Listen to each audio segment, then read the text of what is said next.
je fantasme souvent la vie d'avant, sans le portable, sans les notifications, sans cette culture de l'instantané, de la disponibilité à tout prix qui ne s'arrête jamais. Et pourtant s'arrêter, on en a tous besoin. Alors j'ai demandé au psychiatre et ancien interne des hôpitaux de Paris, Jean-Guilhem Ziri, de venir nous proposer un parcours de 7 jours pour dépolluer notre vie intérieure, pour faire silence intérieurement et écouter nos aspirations profondes. 7 jours pour dépolluer sa vie intérieure, disponible sur toutes les applications d'écoute.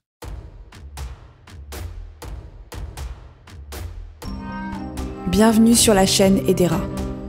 Nous vous proposons des lectures de contes, mythes et légendes anciennes.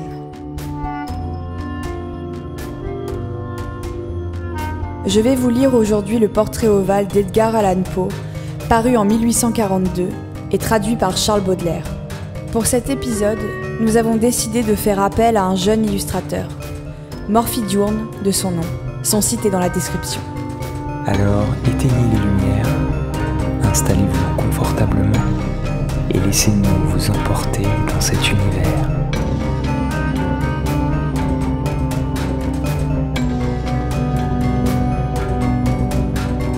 Pour une meilleure immersion, je vous conseille d'écouter cette histoire munie d'un casque ou d'écouteurs.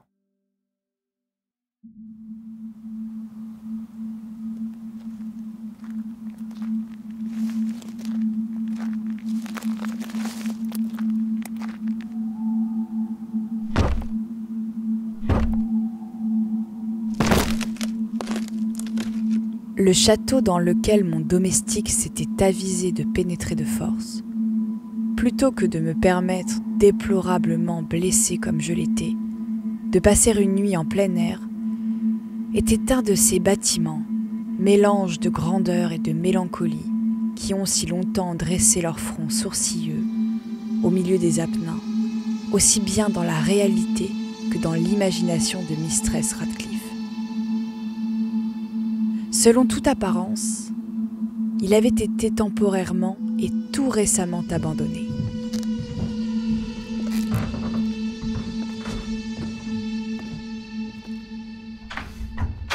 Nous nous installâmes dans une des chambres les plus petites et les moins somptueusement meublées.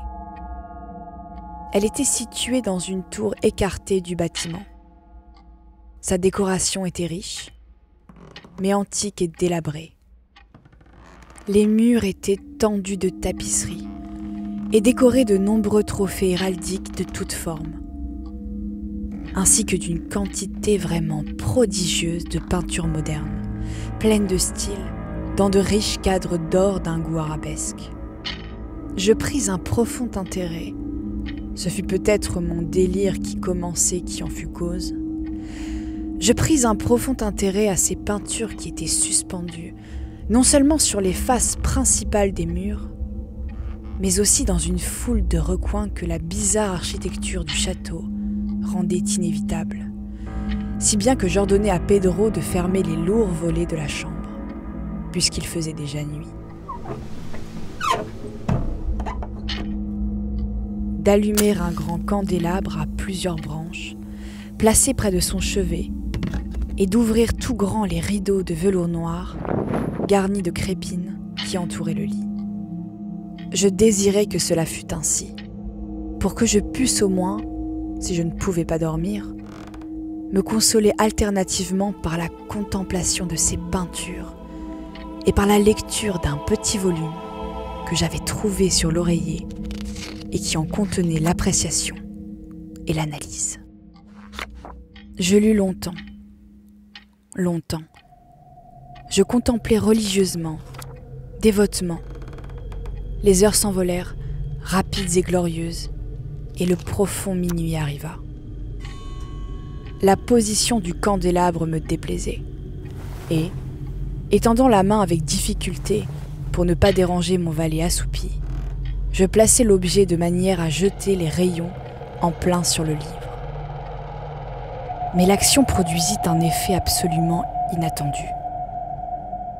Les rayons des nombreuses bougies, car il y en avait beaucoup, tombèrent alors sur une niche de la chambre que l'une des colonnes du lit avait jusque-là couverte d'une ombre profonde.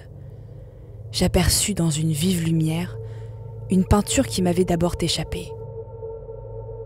C'était le portrait d'une jeune fille déjà mûrissante et presque femme. Je jetai sur la peinture un coup d'œil rapide et je fermai les yeux. Pourquoi ?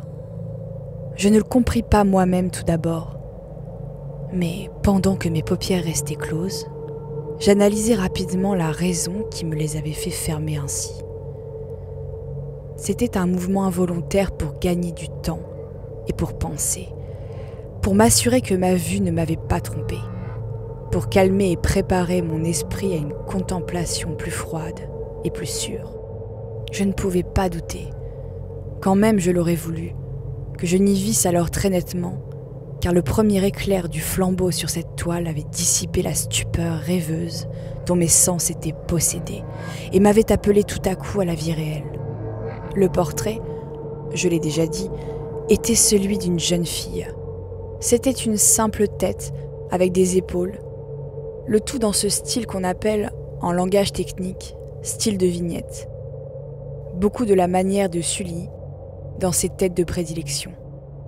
Les bras, le sein et même les bouts des cheveux rayonnants se fondaient insaisissablement dans l'ombre vague, mais profonde, qui servait de fond à l'ensemble. Le cadre était ovale, magnifiquement doré et guilloché dans le goût mauresque. Comme œuvre d'art, on ne pouvait rien trouver de plus admirable que la peinture elle-même. Mais il se peut bien que ce ne fût ni l'exécution de l'œuvre, ni l'immortelle beauté de la physionomie qui m'impressionna, si soudainement et si fortement. Encore moins devrais-je croire que mon imagination, sortant d'un demi-sommeil, eût pris la tête pour celle d'une personne vivante. Je vis tout d'abord que les détails du dessin, le style de vignette et l'aspect du cadre auraient immédiatement dissipé un pareil charme et m'auraient préservé de toute illusion, même momentanée.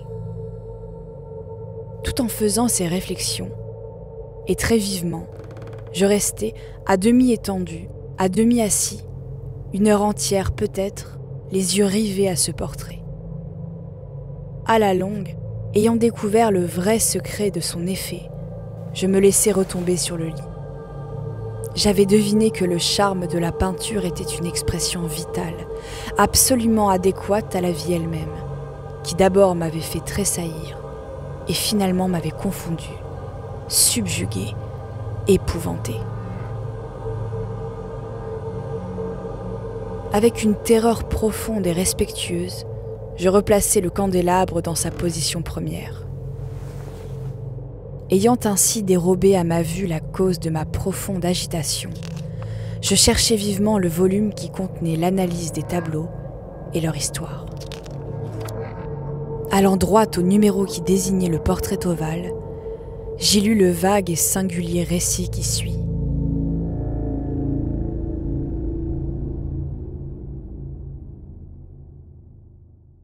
C'était une jeune fille d'une très rare beauté, et qui n'était pas moins aimable que pleine de gaieté. Et maudite fut l'heure où elle vit, et aima, et épousa le peintre, lui, passionné, studieux, austère, et ayant déjà trouvé une épouse dans son art, elle, une jeune fille d'une très rare beauté, et non moins aimable que pleine de gaieté.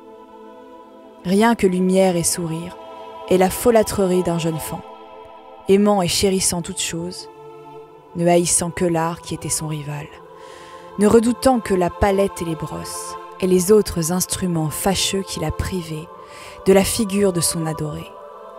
Ce fut une terrible chose pour cette dame que d'entendre le peintre parler du désir de peindre sa jeune épouse.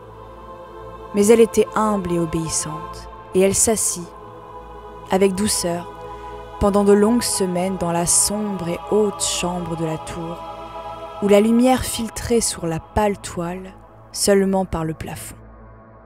Mais lui, le peintre, mettait sa gloire dans son œuvre, qui avançait d'heure en heure et de jour en jour. Et c'était un homme passionné, et étrange, et pensif, qui se perdait en rêverie, si bien qu'il ne voulait pas voir que la lumière qui tombait si lugubrement dans cette tour isolée desséchait la santé et les esprits de sa femme, qui languissait visiblement pour tout le monde, excepté pour lui. Cependant, elle souriait toujours, et toujours sans se plaindre, parce qu'elle voyait que le peintre, qui avait un grand renom, prenait un plaisir vif et brûlant dans sa tâche, et travaillait nuit et jour pour peindre celle qu'il aimait si fort, mais qui devenait de jour en jour plus languissante et plus faible. Et, en vérité, ceux qui contemplaient le portrait parlaient à voix basse de sa ressemblance, comme d'une puissante merveille, et comme d'une preuve non moins grande de la puissance du peintre que son profond amour pour celle qu'il peignait si miraculeusement bien. Mais, à la longue, comme la besogne approchait de sa fin, personne ne fut plus admis dans la tour, car le peintre était devenu fou par l'ardeur de son travail, et il détournait rarement ses yeux de la toile, même pour regarder la figure de sa femme. Et il ne voulait pas voir que les couleurs qu'il étalait sur la toile étaient tirées des joues de celle qui était assise près de lui. Et, quand bien des semaines furent passées, et qu'il ne restait plus que peu de choses à faire, rien qu'une touche sur la bouche et un glacis sur l'œil, l'esprit de la dame palpita encore comme la flamme dans le bec d'une lampe. Et alors la touche fut donnée, et alors le glacis fut placé.